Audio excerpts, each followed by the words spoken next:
Hello यार, तो welcome करता हूँ आप सभी को। तो थोड़ा सा गैप हो गया, इसके कारण से मैं आप लोग से सॉरी मांगता हूँ। ठीक है। जो है आज हम लोग फिर से अब कंटिन्यू आपका चलेगा। तो आपको पता है कि इससे पहले सप्ताह में मैं बायो साइंस, ठीक है, बायो साइंस जिसमें आपका एनाटॉमी, फिजियोलॉजी और माइक्रोबायोलॉजी आता है, उसका मैं तीसरा वीडियो कर दिया था। ठीक है, लेकिन उसके बाद जो है तीसरा वीडियो किसी और सब्जेक्ट का नहीं आ पाया। तो आज से फाइनली आपका कंटिन्यू क्लास चलेगा। ठीक है, वही समय है, फर्स्ट ईयर सुबह, दोपहर में second year and third year का शाम में वीडियो डलता है।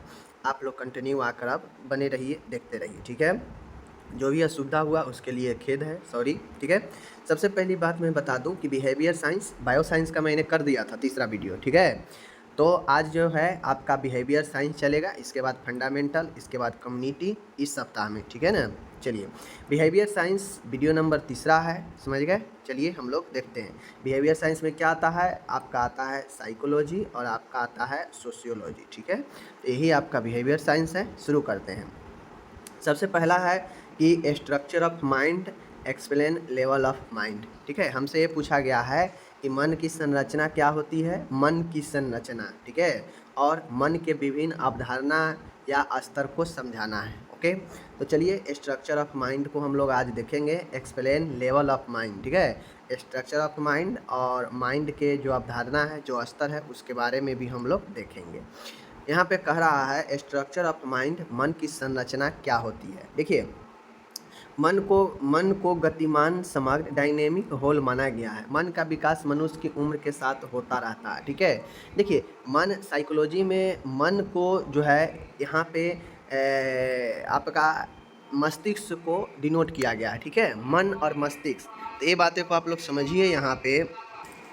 तो यहाँ पे मन की संरचना, देखिए मन को एक गतिमान कहा गया है। ठीक है, मन देखते हुएगा आप लोग, हमेशा मन जो है चंचल रहता है, कभी कुछ कभी कुछ कभी कुछ कभी कुछ जो है सोचते रहता है। ठीक है, हर एक तरह तरह के बातें जो है क्रिएट होते रहता है। तो मन को एक गतिमान, समग्र यानी डायनेमिक होल माना गया है। ठीक है, गतिमान मन का विकास मनुष्य के उम्र के साथ होता रहता है। अब जो मन है, माइंड है, इसका जो विकास है ये मनुष्य के उम्र के साथ होते रहता है। यही कारण है, देखते होइएगा कि धीरे धीरे धीरे धीरे धीरे धीरे जो है व्यक्ति का जो मन होता है वह बहुत ज़्यादा विस्तृत होते रहता है। अब जो चीज़ें 5 साल के बच्चा सोच सकता है, उससे कहीं ना कहीं अधिक 10 साल का बच्चा का ज़्यादा दिमाग चलेगा। ठीक है, मन चलेगा। उसी प्रकार से 20 साल के एक एडल्ट का जो दिमाग चलेगा वो कहीं ना कहीं 10 साल वाला का नहीं चलेगा। तो यह उम्र के साथ जो है मनुष्य का उम्र के साथ मन का विकास होते रहता है, समझ गए। मन व्यक्ति में पाए जाने वाली विभिन्न मानसिक और शारीरिक क्रियाओं का समग्र रूप है। मन जो होता है वह व्यक्ति में पाए जाने वाली विभिन्न मानसिक और शारीरिक प्रक्रियाओं का समग्र रूप होता है। तो देखिए, मन की संरचना में हमें मन के बारे में जानना पड़ेगा। तो मन क्या है, गतिमान है। मन क्या है, मनुष्य के उम्र के साथ जो है विकास होते रहता है। ठीक है, मन जो है व्यक्ति में पाए जाने वाले विभिन्न मानसिक और शारीरिक प्रक्रियाओं का एक सम्मिलित रूप है। ठीक है, मन जो होता है वह मानसिक और शारीरिक दोनों प्रक्रिया में शामिल होता है। अब चाहे जो आप मन से, दिमाग से कुछ सोचिए, समझिए, याद कीजिए, उसमें मानसिक प्रक्रिया है। यह आपके शरीर को भी जो है चलाने में जो है मदद करता है। ठीक है, यह आपके शारीरिक क्रिया में भी भूमिका निभाता है। अब मानिए आपका ब्रेन सिग्नल, आपका मस्तिष्क यानी आपका मन जो है वह डिस्टर्ब रहेगा। तो आपका मन डिस्टर्ब रहेगा तो आपका बॉडी फिजिकली रूप से भी आप सुस्त पड़ जाते हैं, नहीं चलता है। तो कहीं ना कहीं मन व्यक्ति में होने वाली, पाए जाने वाली मानसिक और शारीरिक दोनों प्रक्रियाओं का समग्र रूप होता है। ठीक है, यह ऑब्जर्वेशन, थिंकिंग, भावनाएं, रिकॉग्नाइजेशन, पहचान, लर्निंग, मेमोरी, अटेंशन आदि सभी मानसिक क्रियाएं और शारीरिक क्रियाएं मस्तिष्क के द्वारा ही आदेशित होता है, संचालित होता है, नियंत्रित होता है। और मन जो है, मन इतना महत्वपूर्ण है कि चाहे मन में अवलोकन करना हो, चिंतन करना हो, कोई फीलिंग जागता हो तो वह माइंड से ही कंट्रोल होता है। कोई चीज़ हम पहचानते हैं तो वह मन में ही जो है आपका भूमिका निभाता है। कुछ सीखना है तो वह भी मन के द्वारा ही होता है। ठीक है, मेमोरी स्टोरेज करने का किसी चीज़ का, वो भी माइंड के द्वारा ही जो है आपका रेगुलेट होता है। अटेंशन मतलब ध्यान किसी चीज़ पर लगता है, वो भी मन का ही एक काम होता है। आदि जितने भी मानसिक क्रियाएं हैं, शारीरिक क्रियाएं हैं, वो मस्तिष्क के द्वारा ही जो है आदेशित होता है और संचालित होता है और नियंत्रित होता है। तो मन का हमारे शरीर में, मन के एक व्यक्ति के लिए मन का बहुत भूमिका है। मन आपके मानसिक और शारीरिक दोनों क्रियाओं में जो है सम्मिलित होता है, ठीक है। तो ये जो है मन का थोड़ा सा इंट्रोडक्शन था। मन क्या क्या कर सकता है, तो मन आपके हर एक काम में जो है भूमिका निभाएगा। चाहे आप मानसिक रूप से कोई काम करें या फिजिकली काम करें, शारीरिक रूप से काम करें, मन जो है सभी को नियंत्रित करता है, सभी कामों को आदेशित करता है, सभी को संचालित करता है, ठीक है। विदाउट माइंड, विदाउट मन आप कुछ भी कर ही नहीं सकते, ठीक है। तो ये जो है आपका हो गया माइंड के बारे में। अब यहाँ पे इंग्लिश है। अब हम लोग देखेंगे मन का स्तर या मस्तिष्क के स्तर, लेवल ऑफ माइंड। हमसे पूछा न गया है कि लेवल ऑफ माइंड्स के बताइए कि मन का कितने लेवल है, कितने स्तर है माइंड का, ठीक है। जर्मन मनोवैज्ञानिक सिगमंड फ्रायड के अनुसार मन के 3 स्टेजेज है, 3 लेवल यानी 3 स्तर है। अब ये सिगमंड फ्रायड है, ये काफ़ी ज़बरदस्त जो है साइकोलॉजी में अपना रोल निभाए हैं, ठीक है। तो साइकोलॉजी में सिगमंड फ्रायड का एक अपना ही योगदान है और इन्होंने ही जो है मन को 3 स्तर में जो है बताया था, ठीक है। कैसे, चलिए। पहला जो लेवल होता है वो चेतन लेवल होता है, जिसे कॉन्शियस माइंड कहते हैं। दूसरा सब कॉन्शियस माइंड होता है, जिसे अर्धचेतन मन कहते हैं।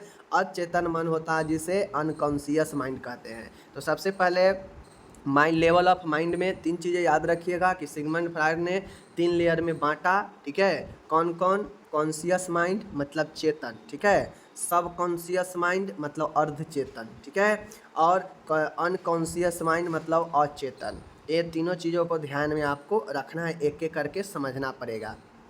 सबसे पहले है कॉन्शियस माइंड, चेतन मन क्या होता है, ठीक है। चेतन मन, चेतन मन के कॉन्शियस माइंड के बारे में हमको जानना है।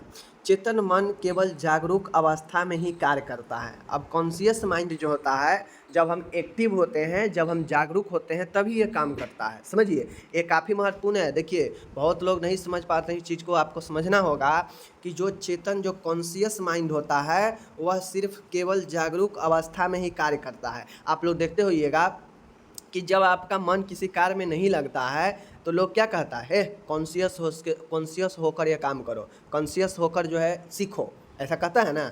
तो कहीं लोग नहीं कहता है कॉन्शियस हो के तुम रहता क्यों नहीं है, तुम कॉन्शियस होकर ये काम क्यों नहीं कर रहे हो, तुम कॉन्शियस होकर ये किस चीज़ें क्यों नहीं कर रहे हो। तो ऐसा क्यों कहा जाता है, ताकि ये जो चेतन मन होता है, कॉन्शियस माइंड जो होता है, यह जागरूक अवस्था में ही कार्य करता है, ठीक है। व्यक्ति चेतन अवस्था में ही अपने आसपास की घटनाओं का ज्ञान प्राप्त करता है तथा उसके प्रति अपनी प्रतिक्रिया दर्शाता है।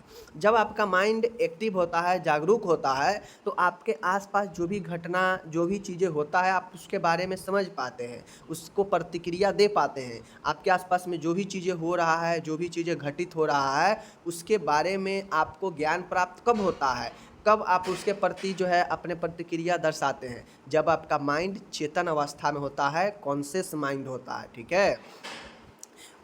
यहाँ पे ये चीज़ें समझ गए। अब यहाँ पे है फ्रायड के अनुसार, ठीक है। फ्रायड के अनुसार क्या कहा गया है, यहाँ पे देखिए आप। फ्रायड जो है, चेतन मन में यह सब कुछ शामिल है जो हम सोचते हैं, तर्कपूर्ण मीनिंगफुल बातें करते हैं, जिसका संबंध तुरंत ज्ञान से है। सिगमंड फ्रायड ने कहा कि भाई चेतन मन जो होगा, कॉन्शियस माइंड जो होगा, उसका कहने का मतलब है कि इसमें वे सब चीज़ शामिल होता है जो हम सोचते हैं, जो समझते हैं, जो तर्कपूर्ण बातें करते हैं, ठीक है, और जिसका संबंध तुरंत नॉलेज से है, तुरंत ज्ञान से है।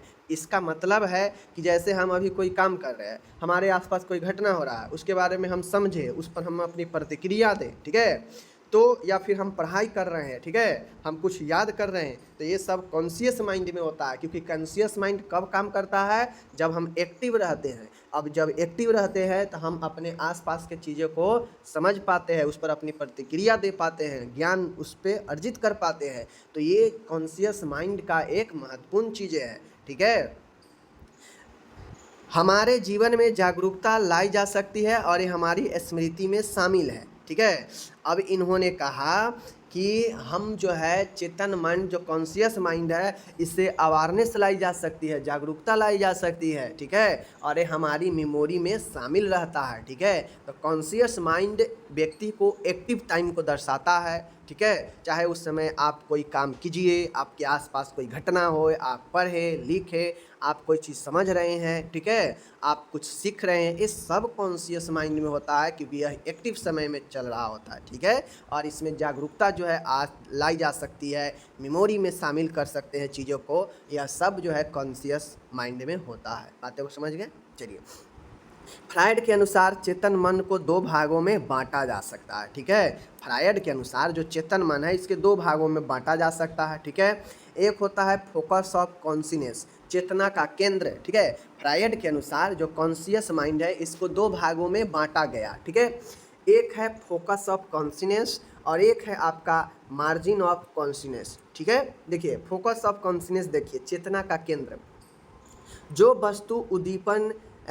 वस्तु या उद्दीपन चेतना के केंद्र में होते हैं उन पर व्यक्ति का ध्यान सर्वाधिक जाता है तथा उसका ज्ञान भी स्पष्ट होता है, जिन पर व्यक्ति अधिक ज्ञान केंद्रित करता है। देखिए, चेतना का केंद्र कहने का मतलब है कि जैसे आपके सामने चार व्यक्ति खड़ा है, उन चारों में सबसे खूबसूरत जो आपको दिखेगा उस पर आपका माइंड ज़्यादा जाता है, जिसका बॉडी स्ट्रक्चर जो काफ़ी सुंदर है दिखने में, उस पर आपका माइंड ज़्यादा फोकस कर रहा है। तो क्या मतलब हुआ कि वह आपके चेतना जो कॉन्शियसनेस है उसके केंद्र में वो बातें जा रहा है, वो चीज़ें आपके केंद्र में जा रहा है कॉन्शियसनेस लेवल के। तो जो बातें, जो वस्तु, जो उद्दीपक, ठीक है, उद्दीपक कहने का मतलब कि कोई भी चीज़ें हो सकता है जो आपको अपने ओर आकर्षित करे, ठीक है।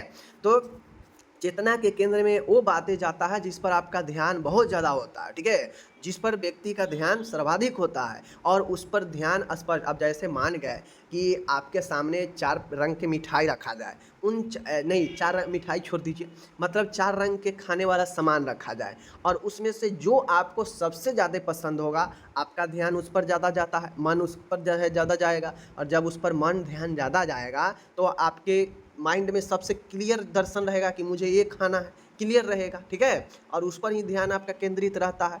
तो कॉन्शियसनेस, फोकस ऑफ कॉन्शियसनेस, चेतना का केंद्र कहने का मतलब है कि जिस वस्तु पर आपका ध्यान ज़्यादा रहता है, जिस स्टिमुलेशन पर आपका ध्यान ज़्यादा रहता है उस पर व्यक्ति जो है सर्वाधिक ध्यान कर पाता है, वो चेतना के केंद्र में होता है, उस पर स्पष्ट चीज़ें होता है जो व्यक्ति के ध्यान में केंद्रित होता है, और यही जो है चेतना का केंद्र होता है। चेतना का केंद्र कहने का मतलब है कि किसी विषय, किसी चीज़ पर ध्यान जो है सबसे ज़्यादा केंद्रित होना, ठीक है, यही चेतना का केंद्र होता है। समझ गए?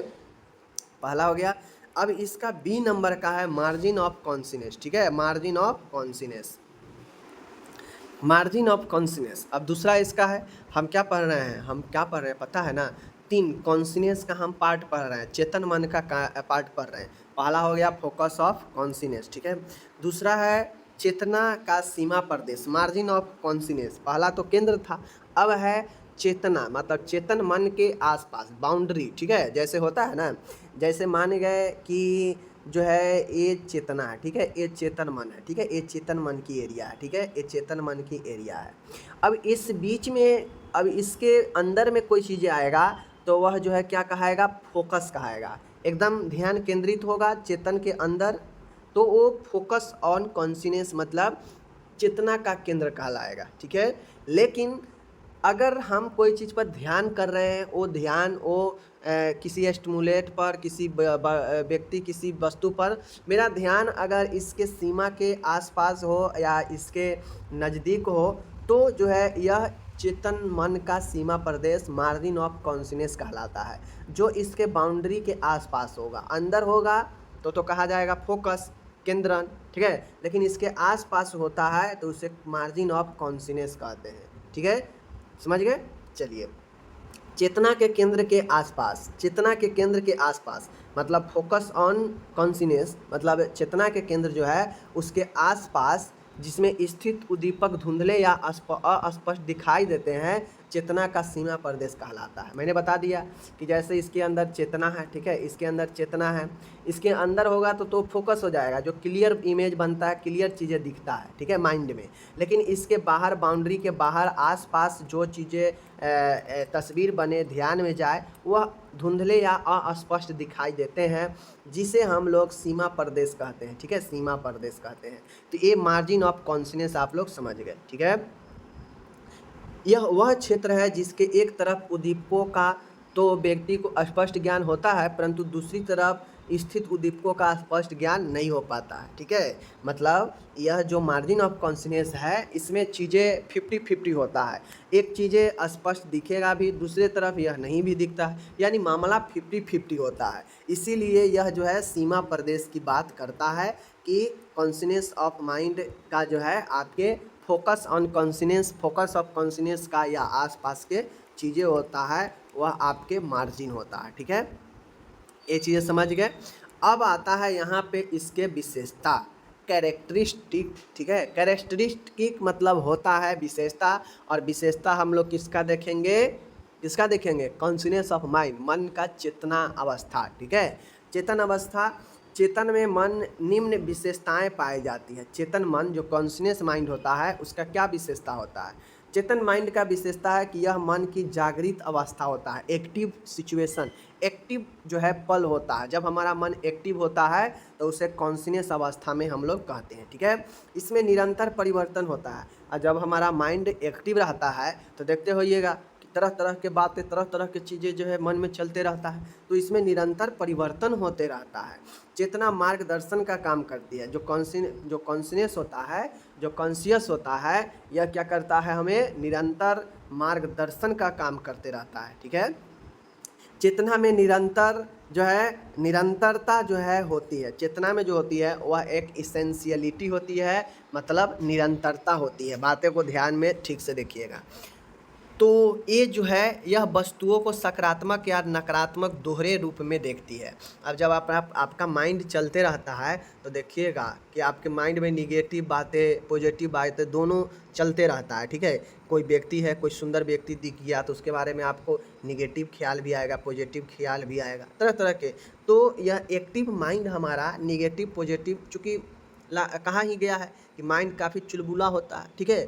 जिधर देख लेगा बढ़िया चीज़ें उधर ही जो है भटकने लगता है।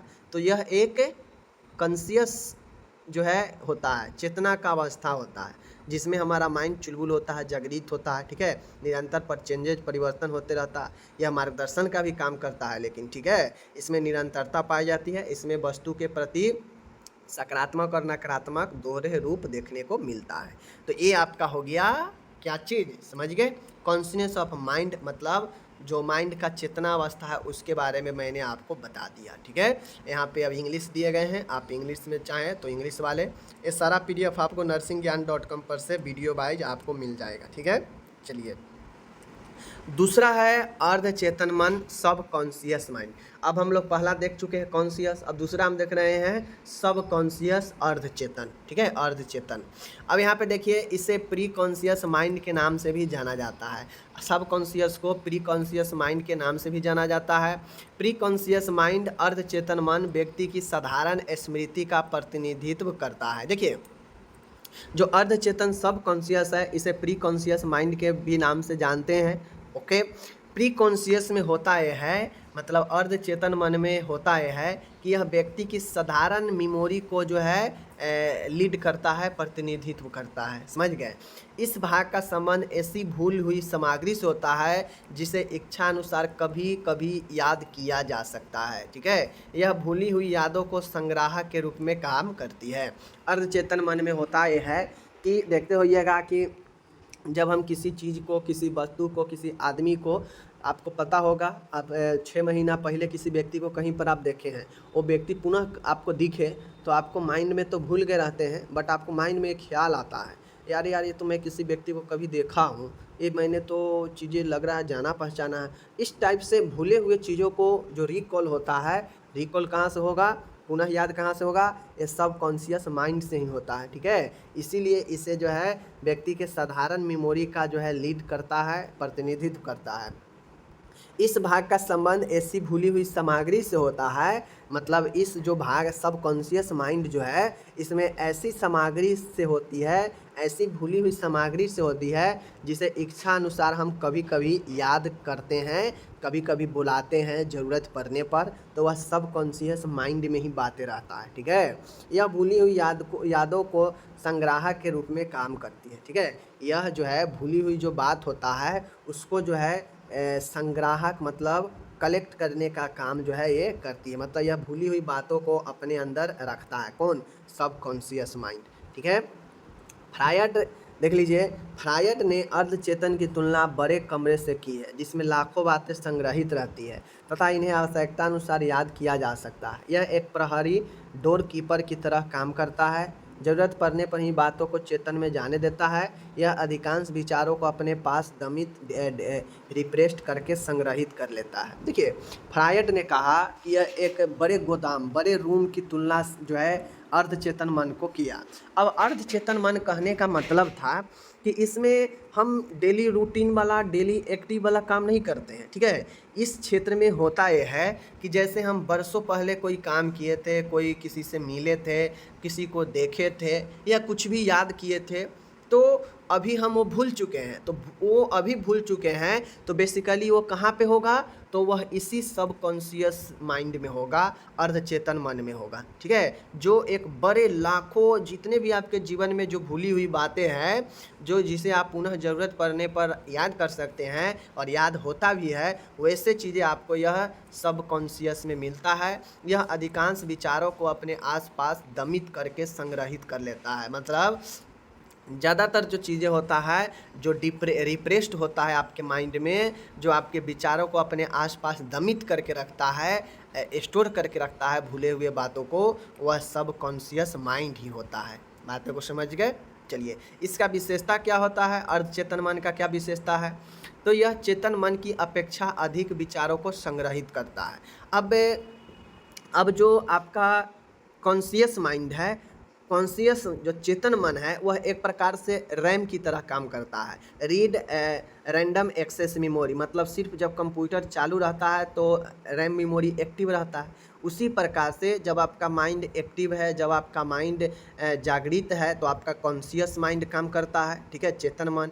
लेकिन जब आपका माइंड विश्राम में है, आपका माइंड बहुत पहले किसी चीज़ को याद किया था, बहुत पहले किसी व्यक्ति से मिला था, जो अभी आपको याद नहीं है, और जब ज़रूरत पड़ता है, जब सामने कोई व्यक्ति आ जाए जो पहले मिला था, तो आपका माइंड में लगता है कि अरे इससे तो हम कभी मिले हैं, जुले हैं, कभी याद, आपका माइंड तुरंत उन बातों को रिकॉल करने लगता है। तो वह रिकॉल कहाँ से करता है? वो बातें कहाँ रहता है जो आप कई सालों पहले भूल चुके हैं, वो कहाँ पे रहता है? तो ये सब कॉन्शियस माइंड में ही रहता है। और ऐसे बातें तो बहुत सारा होता है जो हम कितना ना जाने कि बातें हम देखे रहते हैं पहले से, और जब ज़रूरत पड़ता है तब हम रिकॉल करते हैं, तो ये सब कॉन्शियस में ही होता है। ठीक है, तो यह जो है चेतन मन की अपेक्षा अधिक विचारों को संग्रह करता है। इसमें संग्रहित सामग्री एक्टिव होता है। ठीक है, इसमें जो भी सामग्री संग्रहित होता है वह एक्टिव होता है। इसमें संग्रहित विचारों की मात्रा व्यक्ति के ध्यान पर निर्भर करता है। अब इसमें जो भी आप ये जो सब कॉन्शियस है, इसमें जो भी चीज़ें स्टोर हुआ है वो आपके ध्यान पर निर्भर करता है। मान गए आप पहले किसी व्यक्ति से मिले, अचानक से आपके सामने 6 महीना बाद कोई व्यक्ति आता है, ठीक है, और आपको कहता है कि ओ मैं तो आपको देखा है, लेकिन आपको ध्यान में आता ही नहीं रहता है। फिर बहुत सोचने समझने के बाद आपको ध्यान में आता है, ओ ऐसा ऐसा बात है, तब जाके आपको समझ में आता है। मतलब जब आप ध्यान में आता रहता है तो वो बातें जो है आपके सबकॉन्शियस क्षेत्र में है, और वहाँ से आपको विचारों को ध्यान पर निर्भर करता है कि आप उस समय व्यक्ति से कितना ज़्यादा अटैच हुए थे। ज़्यादा अटैच होता है तो तुरंत आपको जो है परिचय कराने पर आप समझ आएंगे कि हाँ फलाना जगह पर मिले थे।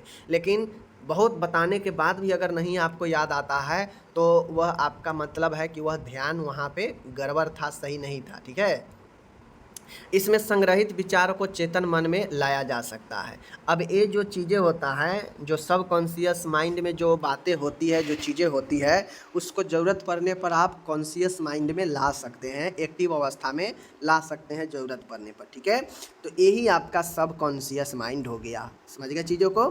चलिए, यहाँ पे इंग्लिश टोटल है। अब तीसरा आता है अचेतन मन। अचेतन मतलब अनकॉन्शियस माइंड। ठीक है, अचेतन मन मन का सबसे बड़ा गोदाम है। अचेतन मन मन का सबसे बड़ा गोदाम है, ठीक है। देखिए, पहला है जो एक्टिव समय में काम करता है, ठीक है। दूसरा जो है एक रूम की तरह काम करता है, फ्राइड ने उसे रूम की तरह बताया, एक बड़े रूम की तरह, ठीक है।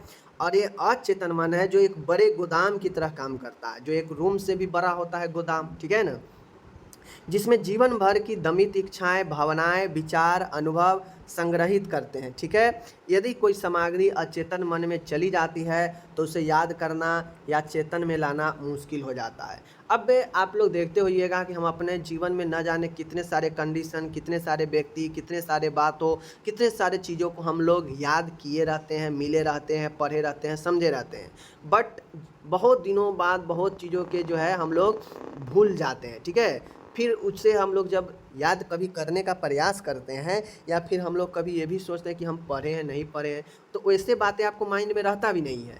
और जो बातें आप पहले किए हैं लेकिन माइंड में नहीं है, जो आपके भावना, आपके विचार, आपके इच्छा, ये सब जो है आपके दमित जो चीज़ें होते हैं, जो आपके रिप्रेस, मतलब जो हमारे माइंड में दब गया है, जो अब कभी उसको हम लोग रिकॉल करना मुश्किल हो जाता है, याद करना मुश्किल हो जाता है, चेतन मन में लाना मुश्किल हो जाता है, तो वह सब के सब कहाँ रहता है? अनकॉन्शियस माइंड में रहता है, ठीक है।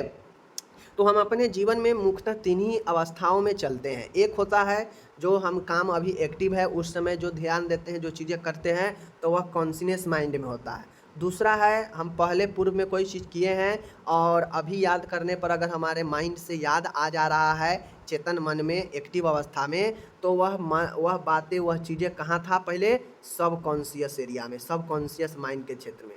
लेकिन पहले के चीज़ें जो हम कर चुके हैं लेकिन याद नहीं आ रहा है, वो चीज़ें हमारे माइंड में दमित रहता है, तो वह कहाँ पे दमित रहता है? वह सब स्टोर रहता है। आप कहिएगा माइंड से डिलीट हो जाता है, डिलीट नहीं होता है, वो सब इतना न ज़्यादा सप्रेस हो गया रहता है, दमित हो गया रहता है, जो आपके चेतन मन, कॉन्शियस माइंड में लाना मुश्किल हो जाता है। और फिर हम याद करने पर भी याद नहीं कर पाते हैं, जो पहले कभी न कभी उस चीज़ से गुजरे रहते हैं, लेकिन अभी याद करने पर अगर वो याद नहीं आता है, उसका मतलब है वो चीज़ें, वो बातें अनकॉन्शियस माइंड में चला गया है, ठीक है। और जो चीज़ें अनकॉन्शियस माइंड में चला जाता है उसको याद करना और चेतन मन में लाना मुश्किल हो जाता है, ठीक है। इसकी विशेषता क्या है? तो इसका विशेषता है अचेतन मन के निम्न विशेषता है। क्या विशेषता है? अचेतन मन में दमित सामग्री का संग्रह किया जाता है। मतलब अचेतन मन में वैसे सामग्री संग्रहित होता है जो एकदम रिप्रेस हो गया हो, सप्रेस हो गया हो, दमित हो गया हो, ठीक है। यह चेतन मन से अधिक बड़ा व गहरा होता है। यह कॉन्शियस माइंड से बड़ा और गहरा होता है। इसे जो होता है, देख लीजिए, इसे अचेतन प्रेरणा भी कहा जाता है। इस सिद्धांत की तुलना फ्रायड के आइसबर्ग सिद्धांत से की गई, ठीक है। अब ये जो अनकॉन्शियस माइंड है, इस सिद्धांत की तुलना जो है क्या किससे किया गया? आइसबर्ग सिद्धांत से किया गया, ठीक है। और आइसबर्ग सिद्धांत क्या कहता है फ्राइड का? तो फ्राइड ने मन के तीनों अवस्थाओं को समझने के लिए हिमखंड का एक उदाहरण दिया। आइसबर्ग ही है हिमखंड। पानी में डूबा हुआ हिमखंड के ऊपर का हिस्सा पानी की सतह के ऊपर चेतन मन, ठीक है। पानी के निचले जलमग्न न दिखने वाला हिस्सा अचेतन मन, ठीक है। और पानी की सतह पर दिखने वाला भाग अर्धचेतन मन, प्री कॉन्शियस को दर्शाता है। फ्रायड जो थे, इन्होंने आइसबर्ग का सिद्धांत दिया और मन के तीनों अवस्थाओं को इन्होंने एक जो है आइसबर्ग सिद्धांत लिया और इन्होंने बताया कि जैसे एक हम बर्फ़ का टुकड़ा लिए। अब आप बर्फ़ के टुकड़ा को अगर पानी में रखिएगा तो बर्फ़ के टुकड़ा तैरता है, वह नीचे डूबता नहीं है, तैरता है, ठीक है। तो इन्होंने एक बर्फ़ के टुकड़े को, हिमखंड को, ठीक है, हिमखंड को, पानी में डूबा हुआ जो हिमखंड होता है उसके ऊपर का हिस्सा जो पानी की सतह से ऊपर हो, उसे इन्होंने चेतन मन, कॉन्शियस माइंड माना। पानी के नीचे जो जलमग्न है, जो नहीं दिख रहा हो, उससे हिस्सा अचेतन मन बोला, ठीक है। तो कहने का मतलब यही है कि जैसे मानिए कि ये पानी है, ठीक है, ये पानी है, ठीक है, इस पर कोई जो है मान गए बर्फ़ का टुकड़ा रखा गया, तो ये जो ऊपर वाला हिस्सा है ये कौन चीज़ का काम करता है? कॉन्शियस माइंड का, चेतन क्षेत्र का, ठीक है, पानी के ऊपर सतह। ये जो पानी के सतह पर जो दिखने वाला हिस्सा होता है, इस सतह पर, क्योंकि जो चीज़ें डुबाइएगा बर्फ़ के टुकड़ा, तो वह पानी के सतह पर भी जो क्षेत्र दिखेगा वह क्षेत्र आपका अनकॉन्शियस माइंड का होता है, ठीक है। उसके बाद जो नीचे होता है, जो डूबा हुआ भाग होता है, वह अचेतन अनकॉन्शियस क्षेत्र का बात करता है। बातें को समझ गए? तो यही आइसबर्ग सिद्धांत हो गया फ्राइड का, जिसको इन्होंने माइंड स्ट्रक्चर जो मॉडल है, जो मन की संरचना है, इसको जो है इन्होंने आइस पीस प्रिंसिपल के नाम से इन्होंने दिया, तीनों को समझा दिया आसानी से, ठीक है। इसके बाद यहाँ पे इंग्लिश दिया गया है, जो लोग समझे बहुत बढ़िया, नहीं समझे वीडियो को रिपीट करके देखिए, समझ में आ जाएगा। ये सारा PDF आपको nursingyan.com पर मिल जाएगा।